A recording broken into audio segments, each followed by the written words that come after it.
Alright, just hear me out for this one, okay? Who is your favorite feline reviewer?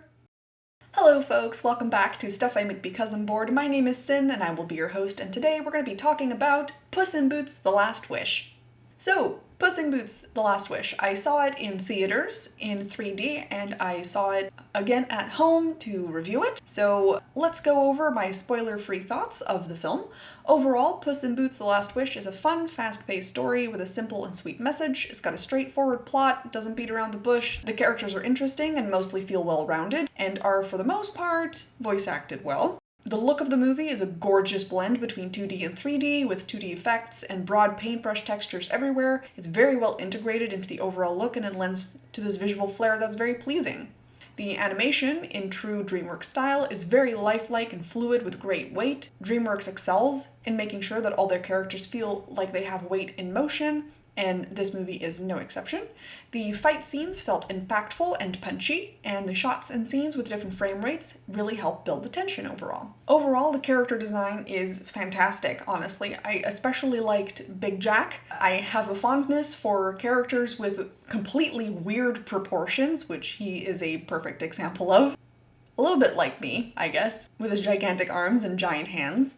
But I thought the juxtaposition of him having such a childlike face with this huge adult-looking body, and then with his behavior, I thought he was very good from a character design standpoint. I also thought Goldie and the Three Bears were really good, except for the fact that canonically the bears are dead, so I guess technically this couldn't have happened, but maybe the world of Shrek is a place where fairy tales just happen because they have to happen and because they have to exist in that place. So maybe that's why they're back. That's a bit of a nitpick on my part, so I'm willing to let that one slide. Puss himself, very cute. I liked his update from this previous model. The changes that they made were very subtle, but they were very effective. Kitty Softpaws, I don't have much to say about her. She's just your typical, it's the same as the male lead, but with eyelashes, so there you go. I thought Pedro was very cute. Overall, his character is, I don't know, it's weird because he's both really funny in what happens to him and how he reacts to it, but at the same time just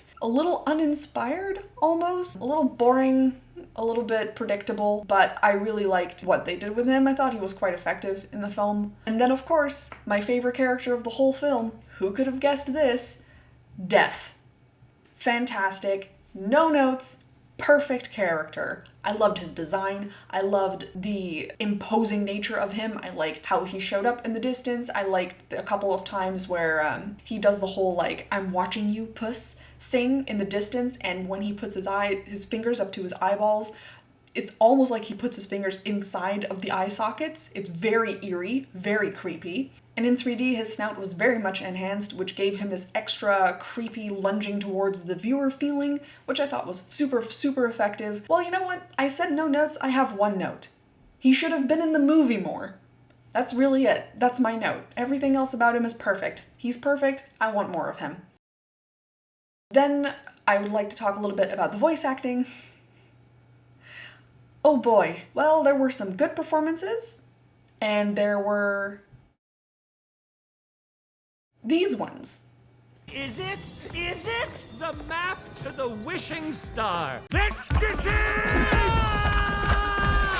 Listen, can we just stop with getting actors and comedians to voice characters in films? They're not voice actors specifically. Honestly, the only actor that I want to see voice act in any movie is Mark Hamill, because he's used to it. He's a voice actor. That's what he does. But John Mulaney? Florence Pugh? Terrible. Absolutely worthless performances. I didn't believe a single thing Goldie said the entire movie. Nothing she said felt convicting to me. Even her story, which again, a little bit predictable, a little bit boring, a little bit bland. It felt like nothing. You know? Even the bears themselves, a little bit reductive, a little bit simple. But Goldie, just terrible. John Mulaney as well. Every single word that he said felt like he was doing a stand-up bit in a theater. There were a couple of lines that were a little bit better than others, but for the most part, just, it was so unconvincing, and it really dragged the movie down for me. Puss, on the other hand, did a great job. Death, fantastic. Absolutely so good. I will say honestly, Almost everybody was great, except for Pugh and Mulaney. Just remove them.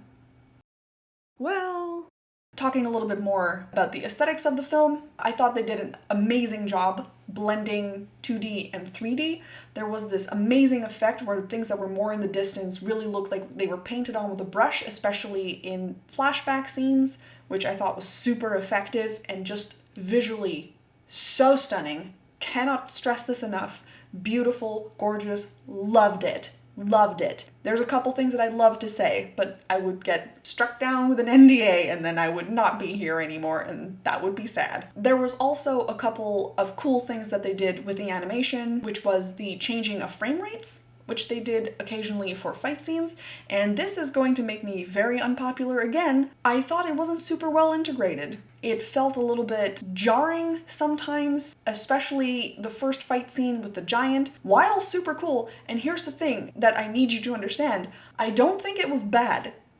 I think the sections with different frame ranges just didn't fit with the rest of the film. So I feel like they should have stuck with doing the different frame rates for 100% of the movie or 0% of the movie. But it didn't all flow together as nicely for me. The music in the movie was overall not that memorable. There were a couple of really nice numbers. I'm glad that they didn't really do a lot of pop music like a lot of movies tend to do now. I'm glad that all of the music in there was original, or at the very least not America's Billboard Top 40 type songs. I will say the auto-tuning on Puss, little obvious. I wish it wasn't that obvious, but there's a couple moments where he sounds less like a person singing. He's your favorite fearless hero. And more like a robot. Going over the story, like I said, it is a very, very simple story. It's just a little predictable. I honestly could have written it, and I don't say this to boast or anything, it just is one of those stories that writes itself. You see the first half of it and you just understand where it's going. Like, you can see all the plot points coming, so there wasn't anything that was particularly interesting about it or had things that I didn't see coming. Overall, if I were to change anything about the story, I would commit more to one of the storylines. I would commit more to Puss running away from death, and so have death be a more active threat, or have the story be more about the wishes, and so focus less on Goldie and her story, or Jack Horner and his story, or basically anything. I honestly feel like Kitty Softpaws could have been removed from the story and absolutely nothing would change. She feels like she has very little agency other than being there to be some kind of counterweight to Puss, but then Perito is also kind of a counterweight to Puss, but then he's also a bit of a counterweight to both Kitty Softpaws and Puss, and so it just ends up... it's just a lukewarm story. It's a good story, and it's a good movie, but it's not a great movie. It is a great movie that is trapped inside of a good movie, and that is my honest opinion on that. And if you lose trust in me because of that, well, c'est la vie. So yeah, that's it for my thoughts on Puss in Boots. What did you think? Did you see it in theaters? Are you excited for Shrek 5, which they hinted at the end of this movie? Which, I don't know, maybe I am. But that's it for me. Thanks everybody so much for watching. I'll see you in the next video. Bye! Simbib, stuff I make because I'm bored. I feel like I was doing really well for a while, and I have just lost all the goodwill that people had for me.